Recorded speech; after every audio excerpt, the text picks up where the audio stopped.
नमस्ते इंडिया। तो आज इस वीडियो में मैं बात करने वाली हूँ आर्किटेक्ट निशा भारती से। नमस्ते, मेरा नाम निशा भारती है। मेरा qualification bachelor in architecture and master in planner और मैं बोकारो से हूँ।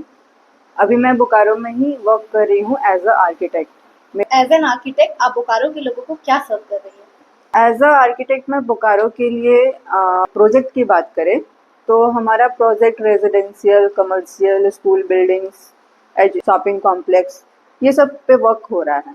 ज़्यादातर रेजिडेंशियल वर्क ही होता है, जैसे कि हमारा डुप्लेक्स हो गया, सिम्प्लेक्स हो गया, रो हाउसिंग हो गए, अपार्टमेंट्स हो गए। अभी कहीं कहीं पे प्लॉटिंग भी चल रही है, जैसे कि अगर बात करें प्लॉटिंग की तो हमारा भालसुंडा बस्ती में हो रही है। वहाँ पे number of duplex like 54 duplex का वर्क चल रहा है। देन फिर अपार्टमेंट्स हैं जो 2 BHK and 3 BHK design proposal है अभी विथ इंफ्रास्ट्रक्चर में हमारा आ जाएगा सारे फैसिलिटीज़ लाइक वाटर सप्लाई हो गए, सैनिटरी हो गए, फिर उसके बाद ट्रांसपोर्टेशंस अच्छे हैं वहाँ के। देन और एमिनिटीज़ की बात करें तो क्लब हाउस है, स्विमिंग पूल्स हैं और अच्छी पार्किंग है। अभी ये प्रपोजल है, अभी स्टार्ट नहीं हुआ है, बस प्रपोजल है। दूसरा प्रोजेक्ट हमारा चल रहा है रानी पोखर। रानी पोखर भी एक वो सोसाइटी डेवलप हो रहा है।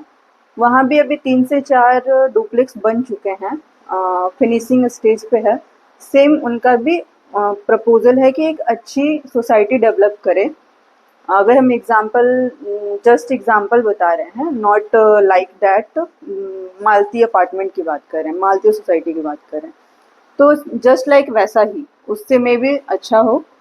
तो अभी ये चल रहा। और ऐसे तो प्राइवेट में मतलब छोटे बड़े तो वर्क हो ही रहे, रेजिडेंशियल, ज़्यादातर रेजिडेंशियल ही है।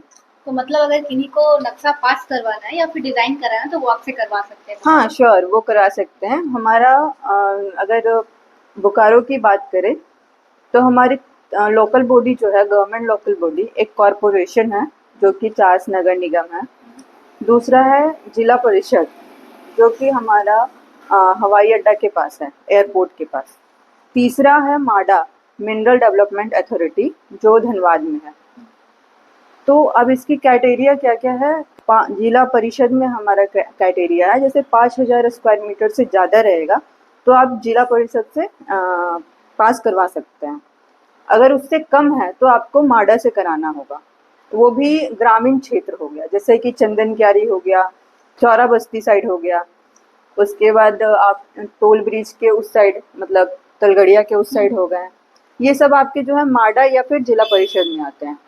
नगर निगम जैसे कॉरपोरेशन में हमारा जो एरिया रिस्ट्रिक्टेड है वो है हमारा टोल से इस साइड, और जैसे हमारा गुरुद्वारा साइड हो गया, गुरुद्वारा ब्लॉक साइड, वगैरह। हाँ ब्लॉक वाइज वो हो गए चास के, बेसिकली चास में ही हमारा नगर निगम है, बोकारो में नहीं है। बोकारो हमारा वो BSL का होता है, BSL अथॉरिटी है।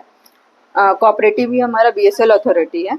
वो हमारा 90। मतलब गड़गा ब्रिज के अगर इस साइड चास के लोग हैं आप लोग, हाँ तो आप लोग नगर निगम से पास हाँ, करवा सकते नगर निगम से पास करा सकते हैं। जो भी हमारा कुंवर सिंह कॉलोनी हो गया, रामनगर कॉलोनी हो गया, इस्पात कॉलोनी हो गया, गढ़ा पुल के इस साइड हमारा सारा चास नगर निगम। हैं। तो अभी नगर निगम का रेट क्या चल रहा है पासिंग का? हाँ, नगर निगम का जो रेट हमारा है वो 2 टैक्सेस होते हैं, एक लेबर टैक्स होते हैं और एक बिल्डिंग टैक्स होते हैं। लेबर टैक्स आपके 17.5 रुपीज़ पर स्क्वायर फीट पर फ्लोर, अकॉर्डिंग टू फ्लोर वो चार्ज करते हैं। देन फिर बिल्डिंग फी है, बिल्डिंग टैक्स जिसको बोलते हैं, वो हमारा 20 रुपया पर स्क्वायर मीटर है पर फ्लोर। ये हमारा रेजिडेंशियल के हो गया। अगर कमर्शियल होगा तो कमर्शियल का चार्ज अलग हो जाता है।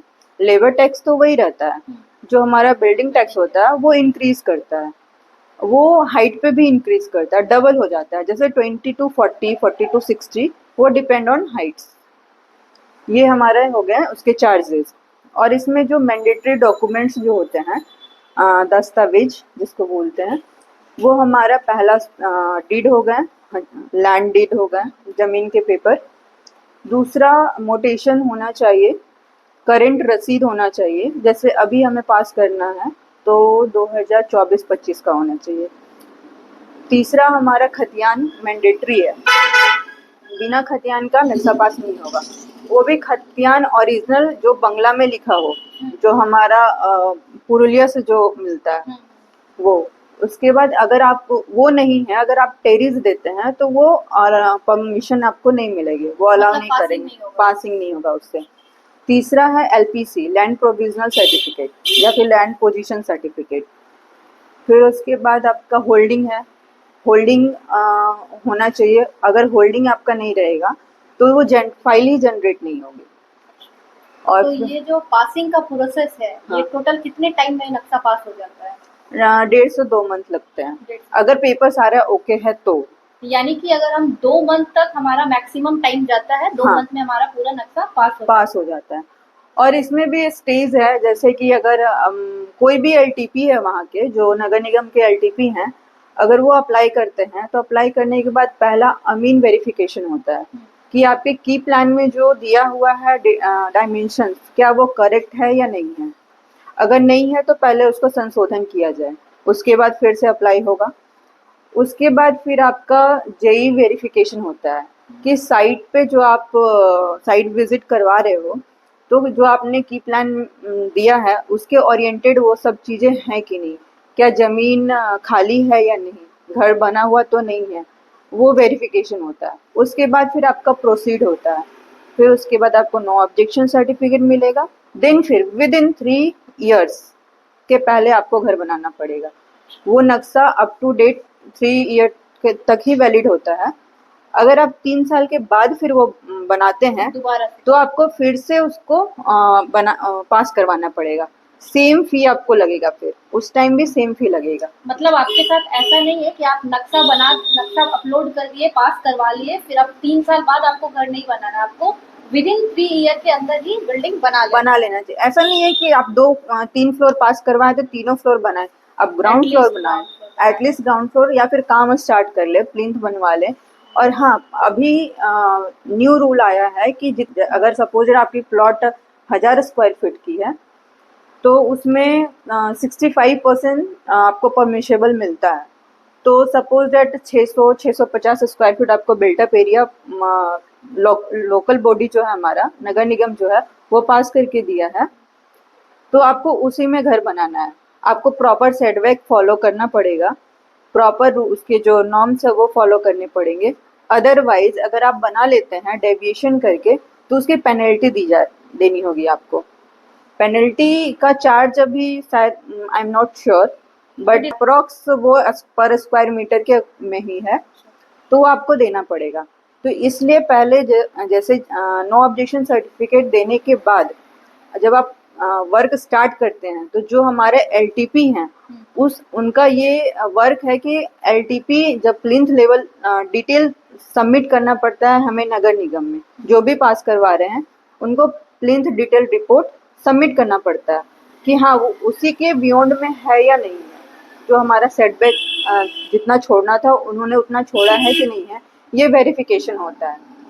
तो ये था हमारा पासिंग का कितना डॉक्यूमेंट लगेगा, कितने टाइम में पास होगा, कितना रेट लगेगा। तो अब मैं जानना चाहती हूँ कि एज एन आर्किटेक्ट आप बोकारो के लोगों को क्या सजेशन देना चाहती है? मैं बोकारो के लोगों को सजेशन यही देना चाहती हूँ कि सर आप लोग जो भी घर बना रहे हैं आप अपने लिए बना रहे हैं, इन फ्यूचर्स के लिए बना रहे हैं। ऐसा नहीं है कि इन्वेस्टमेंट आप हर साल कर सकते हैं, वन टाइम इन्वेस्टमेंट होता है। तो मेरी तो यही मतलब आप लोग से दरख्वास्त रहेगा कि आप जो भी जिनका जितना भी बड़ा घर हो या छोटा घर हो, आप अच्छे से बनाएं, ओरिएंटेड घर बनाएं, वेंटिलेटेड बनाएं, ताकि इन फ्यूचर आपको कभी कोई प्रॉब्लम ना हो, किसी से लड़ाई ना करना पड़े कि मेरा खिड़की क्यों बंद कर दिया या फिर नाला क्यों रोक दिया, पानी क्यों नहीं जाने दे रहे हो। बहुत ऐसे प्रॉब्लम होते हैं, अभी भी आप देख रहे होंगे कहीं कहीं पे कि वेस्ट मटेरियल जो हमारा है, सॉलिड वेस्ट मटेरियल जो पूरे रोड पे ही रहते हैं। क्यों रहते हैं? हमारा वो फैसिलिटी नहीं है, या फिर अगर फैसिलिटी दी भी जाती है तो आप उसको फॉलो नहीं करते हैं। तो इसको भी आप फॉलो करें।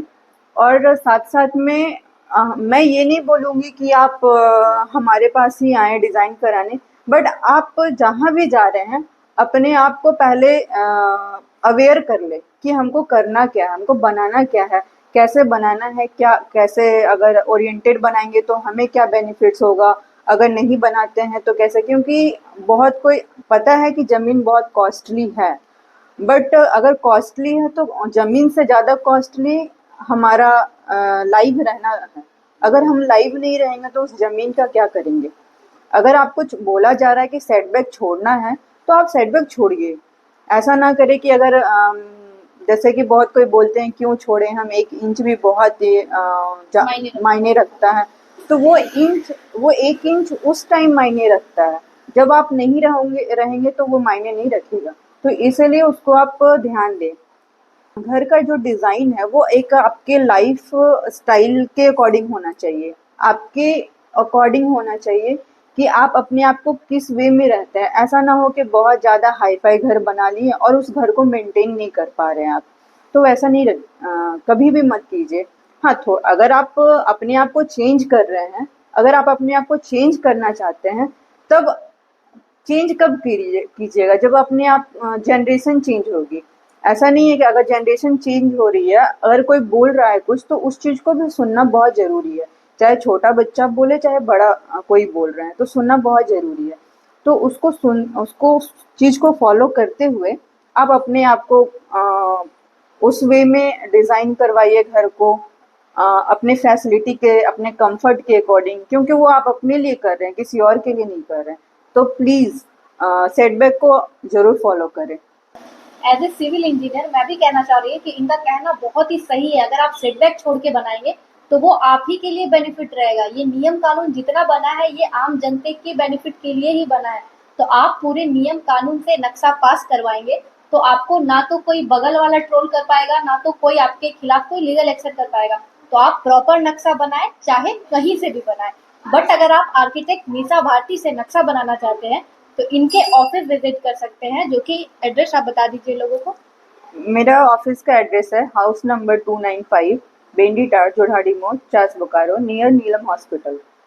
घर के डिज़ाइन के साथ साथ आपका इंफ्रास्ट्रक्चर बहुत मायने रखता है कि इंफ्रास्ट्रक्चर हमारा कैसा होना चाहिए। जैसे इंफ्रास्ट्रक्चर हमारा फिजिकल इंफ्रास्ट्रक्चर हो गया।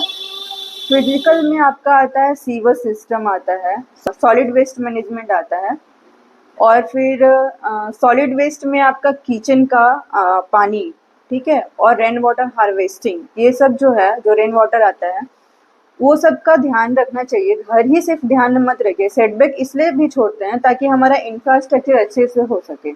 और हमारा जैसे अब पेड़ लगाते हैं हम लोग, तो अगर आपका सेटबैक नहीं रहेगा तो आप पेड़ कहाँ लगाओगे, कुछ गार्डनिंग कहाँ से करोगे? तो उस सेटबैक के अंदर में आप गार्डनिंग कर सकते हो।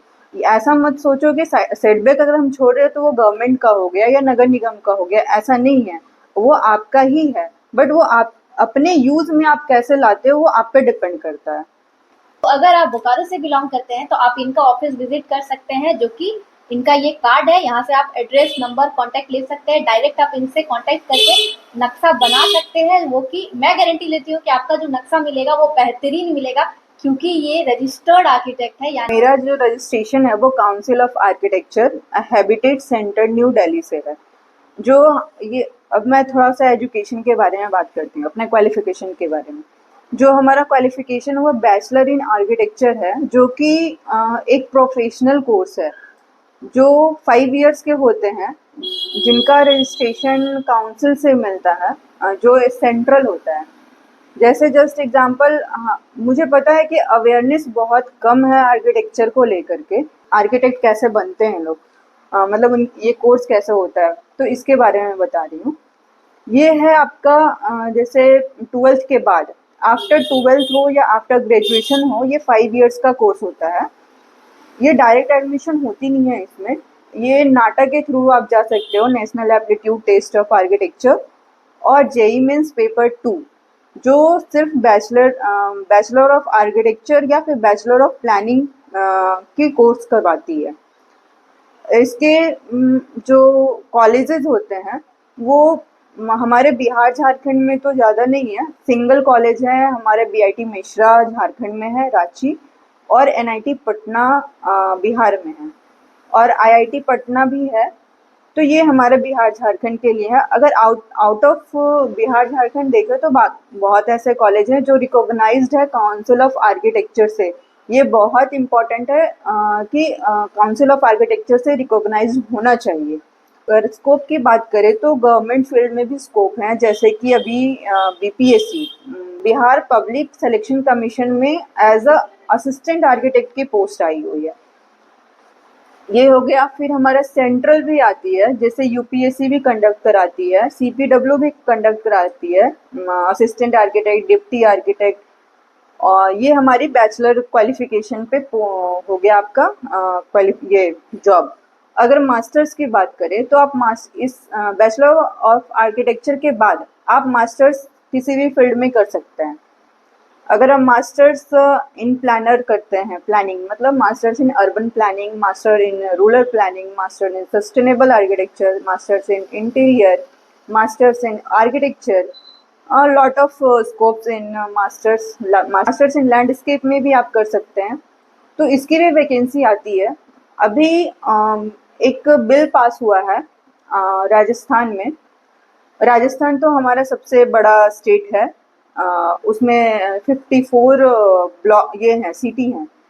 तो वहाँ भी अभी कोई भी गवर्नमेंट आर्किटेक्ट और एज अ गवर्नमेंट आर्किटेक्ट नगर निगम में नहीं है। अभी बस ऐसे ही वर्क हो रहे हैं। तो अभी बिल पास हुआ है एज अ कि अगर वो बिल सैंक्शन हो जाती है तो स्टेट वाइज आपको एटीपी अपॉइंट होंगे, असिस्टेंट टाउन प्लानर करके। तो आप उसमें भी जा सकते हो। अगर आप मास्टर इन प्लानिंग करना चाहते हैं तो आपको कॉलेज एफिलिएशन देखना पड़ेगा कि वो हमारा टाउन प्लानर से एफिलेटेड है कि नहीं, जो कि हमारा जामिया मिलिया इस्लामिया के पास है, new Delhi. New Delhi has the department of planning and focused of urban and regional planning. तो वो हमारा रिकॉग्नाइज होनी चाहिए। अदरवाइज अगर रिकॉग्नाइज नहीं होती है, अगर किसी स्टेट की वैकेंसी आती है एटीपी के लिए, तो अगर आप उसको अप्लाई करते हो तो मे बी आपका सिलेक्शन ना हो। उस टाइम रिजेक्शन का कारण हो सकता है कि आपका कॉलेज एफिलेटेड नहीं है। तो इसलिए इसका ध्यान जरूर दें आप लोग जो भी मास्टर्स कर रहे हैं, स्पेशली गर्ल्स। आप लोग आर्किटेक्चर ज़रूर करें, क्योंकि ये एक ऐसा प्रोफेशन है जो कि आपको, जैसा होता है ना कि घर से परमिशन नहीं दी जाती है, बाहर नहीं जाना है, ऐसा नहीं करना है, इधर उधर नहीं जाना है, मतलब थोड़ा रिस्ट्रिक्शन पेरेंट्स लोग, और वो होनी भी चाहिए। पेरेंट्स लोग को बहुत ज़्यादा मतलब बाहर अगर कोई गर्ल्स जाती हैं, अगर टाइम से नहीं आ पाती हैं, तो थोड़ा सा उनको टेंशन हो जाता है, परेशान हो जाते हैं। बट अगर आप इस फील्ड में अगर आर्किटेक्चर करते हो, ठीक है, तो आपका ये सेल्फ प्रैक्टिस है। जैसे मैं सेल्फ प्रैक्टिस कर रही हूँ, तो सेल्फ इसमें 3 टाइप के प्रैक्टिस होते हैं। एक सेल्फ प्रैक्टिस होते हैं, पार्टनरशिप प्रैक्टिस होता है, या फिर आप किसी के ऑफिस ज्वाइन कर सकते हैं। तो अगर आप ऑफिस ज्वाइन करते हैं तो एज अ एक्सपीरियंस, मतलब आपको कोई एक्सपीरियंस आर्किटेक्ट के अंडर में आप वर्क करते हैं तो आपको बहुत कुछ सीखने को मिलेगा। फिर आप सेल्फ प्रैक्टिस कर सकते हैं। सेल्फ प्रैक्टिस अगर आप खुद करना चाहते हैं तो गर्ल्स के लिए बहुत अच्छा है ये, कि घर बैठे आप अच्छे से अपना प्रोफेशन को आगे ले जा सकते हैं। कोई रिस्ट्रिक्शन नहीं है। बस आप अपने आप को जितना सेल्फ कॉन्फिडेंस आप बन के रहिएगा, आपको कोई मतलब कुछ नहीं कर सकता। बस बाय नॉर्म्स के अकॉर्डिंग रहिए। हमारा भी आर्किटेक्चर में बहुत कुछ बिल्डिंग बाय लॉज देखना पड़ता है, एनबीसी देखना पड़ता है, नेशनल बिल्डिंग कोड्स देखने पड़ते हैं। तो ये सब को फॉलो करते हुए आप अपने आप सेल्फ डिपेंड बन सकते हो। तो प्लीज़ गर्ल्स स्पेशली आप आर्किटेक्चर को ज़रूर चूज करें, बैचलर ऑफ आर्किटेक्चर। ठीक है निशा जी, आपका बहुत बहुत धन्यवाद कि बोकारो के लोगों को, स्पेशली गर्ल्स को अवेयर कराने के लिए कि वो आर्किटेक्चर से पढ़ाई करें, ताकि वो आगे चल करके सेल्फ अपना ऑफिस भी कर सकती है, खुद का घर बैठे वो काम लेके नक्शा वगैरह बना जी। सकती है। बस नॉर्म्स का ख्याल आपको प्रॉपर रखना होगा। हाँ, जब वो पढ़ाई करेंगे ना तो उनको अवेयरनेस खुद आ जाएगी कि हमें क्या क्या फॉलो करना चाहिए। वो अपने आप सेल्फ कॉन्फिडेंस आ जाता है। इसमें एक सब्जेक्ट भी होता है प्रोफेशनल प्रैक्टिस, तो इस प्रोफेशनल प्रैक्टिस में सारा कुछ वो बता दे, मतलब पढ़ाया जाता है कि हमें कैसे क्या करना चाहिए। तो आई होप ये वीडियो से आपको आर्किटेक्चर से रिलेटेड हर जानकारी मिल गई होगी, या तो एजुकेशन बैकग्राउंड के लिए हो, या तो वो नक्शा से रिलेटेड हो, या तो नक्शा पासिंग से रिलेटेड हो। आपको इस वीडियो में प्रॉपर पूरा डिटेल आर्किटेक्ट निशा भारती के द्वारा मिल गया है। तो आप भी इस चीज को और इनका सजेशन को अच्छे से फॉलो करें। तो चलिए, आपका बहुत बहुत धन्यवाद बोकारो के लोगों को अवेयर करने के लिए। थैंक यू रिया। हाँ।